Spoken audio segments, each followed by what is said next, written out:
Gracias, amigo. That's fantastic. Perfect. So listen, I think Sam, Tony, I'm not sure if we have anybody left except Coach Brad Korn. Hey guys, good morning. I love you Dude, this guys. is becoming like a habit, dude. I mean, Oh, this is becoming like a habit. oh my gosh. I love you guys so much, and we haven't even met yet. I love this new world we're in that we can actually have relationships like this and really just talk and help and learn, and I'm learning so much. So here's my share. Here's We've what met. pop We've go met. you and I have. You and I have. So I look forward to meeting all of you in person somewhere along the way. Anyway, so my share that popped up for this was back to kind of what Bridget was talking about, the shift coming up in 2029. Guys, I experienced it in the shift of 2005. A lot of people think that we had that crash in the market around 2008, 2009, but really it started in 2005. And being ahead of the shift, you can see it coming when you know it's coming. So you actually can have a plan. So here's what I noticed coaching a lot of the top real estate agents, and I belong to a group of 250 of the top realtors around the country. We call ourselves the cyber stars. We're the top techie agents. However, I call them all regularly, touch base, see how they're doing, what their business is. These are the top agents in the world, right?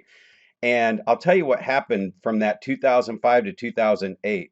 About a third of them grew their business, about a third of them really stayed about where they were, and a third of them had been losing all of their savings. Everything they had built up, they had gone through it all during the shift. And it was like a wake up call like, man, even the top agents in the industry that aren't around this or plugged in regularly, it can catch you off guard even when things are good. So, this is the message that I am just so passionate about and that I've experienced myself. As I've mentioned in the past, I lost my wife in 2015 of 20 years, and she was my business partner, and she was in a coma for 5 months. Fortunately, I hang around people like Don and all the coaches through Keller Williams, and I teach and speak and coach at Keller Williams, so I'm around even more coaches and it's about staying out of your comfort zone. In fact, I used to say get out of your comfort zone. But I think you have to stay out of your comfort zone. And one like pivotal point that I remember was being in one of Gary Keller, who started Keller Williams. If you don't know who he is, 180,000 agents around the country, sitting in one of his masterminds with the top agents, and he made this one comment. I mean, I am in there, I'm studying, I'm learning, I'm writing stuff down. Yeah, it's all good. I'm coaching the top agents. My business is cranking. And he goes, "You guys know why you're in this room? Because you never settle for comfort." And I went, "Oh my gosh, I am comfortable right now."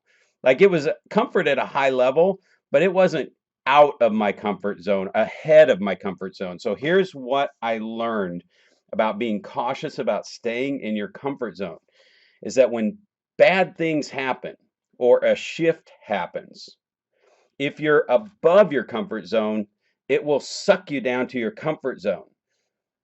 Let me say that again a little differently. If you're in your comfort zone and something bad happens or a shift happens, it's going to suck you down below your comfort zone.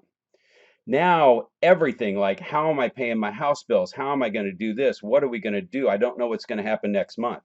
Guys, when you're above your comfort zone all the time, and that's not easy, you do have to stay around people who push you, like in this room, and coaches, and they push you out of your comfort zone and keep you out there. That when it sucks you to comfortable, what I realized when I went through that 5 months, I was out of my business and sold 97 homes that year with two people on my real estate team, is that I never once worried about was my house payment getting made. I don't even know how my car payments got made, how the utilities were made. My daughter was a junior in high school. Here at home, I'm 3 hours away, living in a hospital room trying to get Sonia out of a coma, right? And what I can say is if you live outside your comfort zone at all times, when it sucks you to your comfort zone, it allows you to focus on whatever the situation is, whoever you need to give your attention to, and you don't have to be operating out of your below your comfort zone where now you've got your worries on top of worrying about the other person. So it allowed me to literally, we talked about it, what, yesterday, about being there, being present. And it allowed me to be there for them. So that's my share for today. Thanks, Brad. I love it. And staying out of the comfort zone, staying out. Don't just work on. And the other way of saying it, and I know you've heard this, Brad, is being comfortable, or get comfortable being uncomfortable. Right? Is that constant stage of pushing myself to new places that I've never been before and living there, and then getting comfortable with the uneasiness and the queasiness in my stomach of like, oh man, here comes the ride, right? And we just got to put ourselves in that place.